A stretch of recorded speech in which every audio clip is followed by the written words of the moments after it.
The punch landed with a crack that made my blood boil. I didn't even need to see it with my eyes. The sound was enough to rip me apart inside.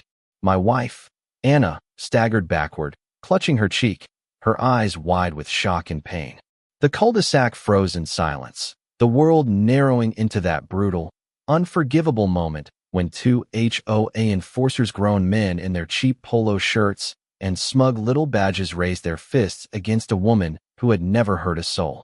And standing behind them like some twisted queen commanding her pawns was Karen, bloated with self-importance, arms folded, smirk stretched across her face like she'd just delivered divine justice. Neighbors peeked through curtains, some clutching their phones, others frozen in disbelief.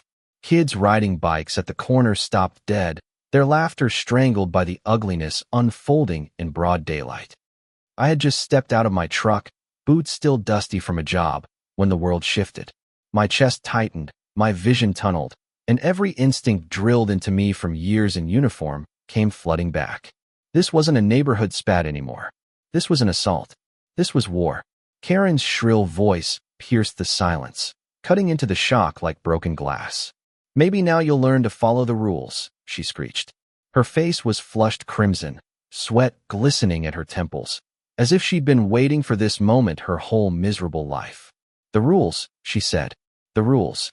As if some bogus HOA bylaw justified laying hands on my wife. I sprinted across the lawn before the second enforcer could swing again.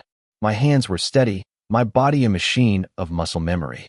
The first man didn't even have time to turn before my fist connected with his jaw, the crack echoing like a snapped branch in the cold air.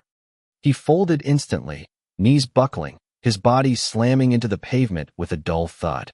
The second stumbled back, eyes wide, fumbling for words that never came. My left hook silenced him, too, sending him sprawling into the neatly trimmed hedges that Karen always bragged about at HOA meetings. Anna gasped, one hand covering her face, but I could see in her eyes something deeper than fear. Relief, vindication, a fire rekindled.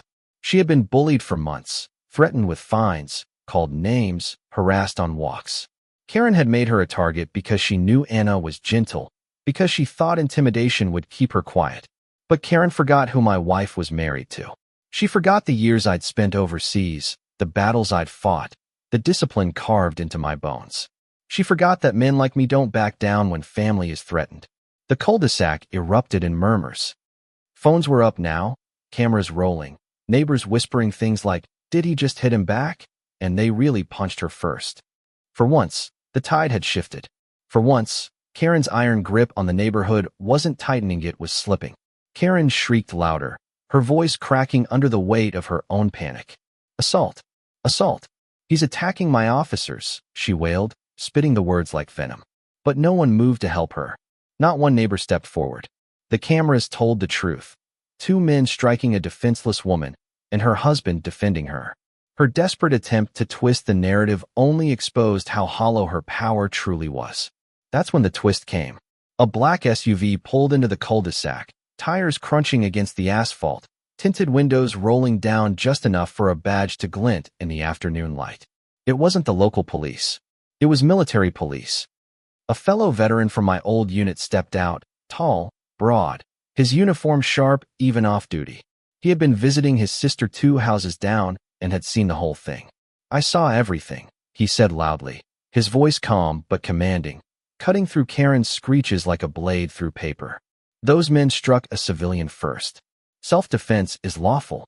Karen froze, the blood draining from her face.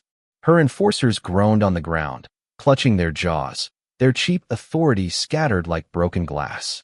My comrade pulled out his phone and dialed the county sheriff, calmly explaining the assault, the bystanders, the video evidence flooding in.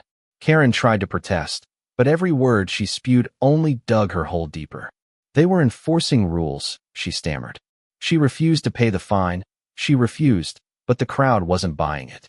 Neighbors who had once been too afraid to speak finally found their voices. A woman shouted from across the street, "You ordered them to hit her." A man added, "We've had enough, Karen." The unity of their outrage was louder than any bylaw, stronger than any fake badge. Anna, still trembling, stepped forward despite her bruised cheek. Her voice was soft but steady. This isn't about rules. This is about power. And you've abused it for too long. For the first time, I saw Karen's mask crack. The arrogance drained, replaced by something raw and ugly: fear. The sirens pierced the air just as the cul-de-sac held its breath, and Karen's eyes darted wildly like a trapped animal. 2 sheriff cruisers screeched to a halt, lights flashing red and blue against the pale walls of the houses. Officers spilled out, hands on holsters, surveying the chaos with professional calm. Karen seized her chance, running forward with her shrillest voice yet. "Arrest him. He's dangerous. He broke their jaws. He's a violent ex-soldier." Her words flew like daggers, but the deputies didn't move toward me. Instead, one raised his hand, commanding silence. "We'll review the evidence. Phones out anyone filming. Send it directly to this number," he ordered, reading out the sheriff's office contact. Within minutes, a flood of video clips, texts, and emails overwhelmed their system, each one capturing the same damning truth. My wife being struck first, Karen's smug face orchestrating it all. The enforcers, still groaning on the ground, tried to shift blame. "She provoked us," one mumbled, spitting blood onto the curb. "She insulted the HOA," but the sheriff's deputy wasn't interested in excuses. He crouched beside Anna, who still clutched her cheek, and asked gently, "Ma'am, are you okay? Do you want medical assistance?" The compassion in his tone contrasted so violently with Karen's venom that even the kids watching could tell who stood on the right side of justice. Karen, sensing the tide turning, raised her voice again. "She's lying. He's lying. They all hate me because I keep this neighborhood in order." But before she could finish, the veteran who had stepped out of the SUV earlier spoke again, this time louder. "Deputies, I'm Sergeant Daniel Cross, U.S. Army, retired. I witnessed the attack in full. Those men struck her without cause, under orders from that woman. I'll sign a statement on the record." The deputies straightened slightly, recognizing his authority and credibility. Karen's face collapsed, her jaw working but no words coming out. For once, the Queen of Control had no script, no power to twist reality in her favor. The officers cuffed the enforcers first. Their protests were weak, swallowed by the crowd's murmurs of satisfaction. Then they turned toward Karen. She stumbled backward, tripping over the edge of the curb as they read her rights. The sight of her hands being pulled behind her back, her bloated arrogance suddenly shrinking into the posture of a criminal, was something the neighborhood would never forget. Cameras caught everything: the smirk gone, the sweat pouring down, the realization dawning that she was finished. In the days that followed, the story spread like wildfire. Local news picked it up first, running headlines like, "HOA leader orders enforcers to assault woman veteran, husband intervenes." The footage went viral online, sparking outrage across the country. People commented from every corner of America, sharing their own horror stories of HOA abuse. For the first time, it felt like the world was listening. Karen faced charges of conspiracy to commit assault, reckless endangerment, and harassment. Her enforcers, once puffed up with imagined authority, now sat in county jail nursing broken faces and shattered pride. Their cheap uniforms meant nothing behind bars. The HOA board scrambled to distance themselves, but neighbors came forward with testimony, emails, and documents that proved they had looked the other way too many times.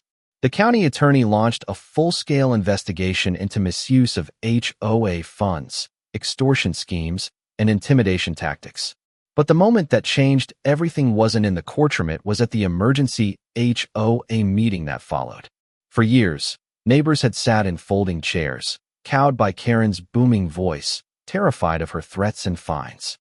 This time, though, the chairs were full of people standing tall, voices shaking not with fear, but with fury. They voted unanimously to dissolve the board.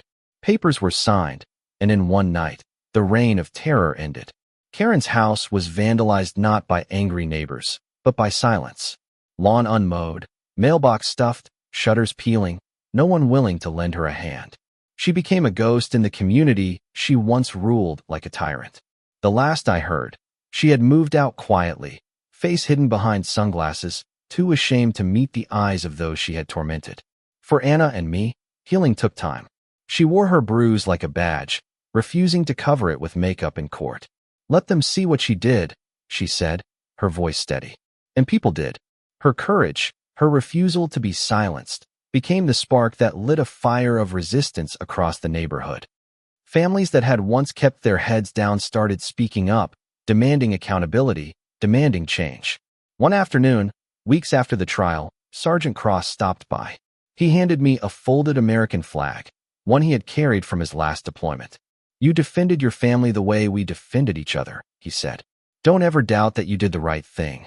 His words hit me harder than any punch could. For years, I had struggled with what my service meant in civilian life. That day, I realized it meant this: protecting the people I love, standing tall when others can't, refusing to bow to injustice. Karen's downfall wasn't just hers, it was a warning. Power built on fear will always crumble. Lies can only stand until the truth arrives with fists, with cameras, with courage. And when it does, the collapse is louder than the tyranny ever was. So now I ask you, the reader, was I right to fight back, to defend my wife with everything in me? Or should I have held back, let the system handle it, even as she took that punch? Tell me, where do you stand when justice calls?